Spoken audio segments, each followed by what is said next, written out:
Madam next మీరే రండి. Sir వీలే సార్. టైం అయిపోతుందమ్మా. పెళ్లి కొడుకు ఎక్కడ? వస్తున్నాడు సార్.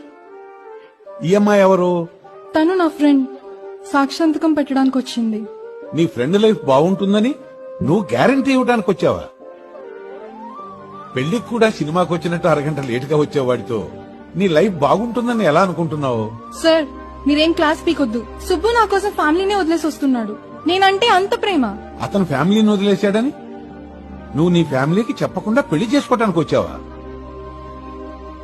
చూడమ్మా, ఎవడైనా వచ్చి నా ఫ్యామిలీ కంటే నువ్వే నాకు ఇంపార్టెంట్ అంటే నమ్మొద్దు.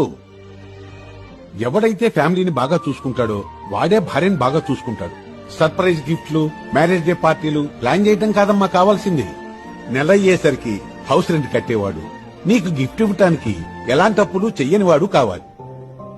ఇలాంటి వాళ్ళతో లైఫ్ బోరింగ్ గా ఉంటుందని మీరు అనుకుంటున్నారు, కానీ వాళ్లతోనే లైఫ్ బాగుంటుందమ్మా. ఎప్పుడూ మిమ్మల్ని ఇంప్రెస్ చేయటమే పనిగా పెట్టుకున్నవాడు ఏం పని చేస్తాడు, ఇంకెప్పుడు బాగుపడతాడు? నేను లవ్ మ్యారేజ్ కి వ్యతిరేకిని కాను, కానీ ఫ్యాంటసీ వరల్డ్ లో ఉండేవాడి కన్నా రియాలిటీలో బ్రతికేవాడిని చూసి ప్రేమించండి. A responsible son will be a responsible husband and a responsible father.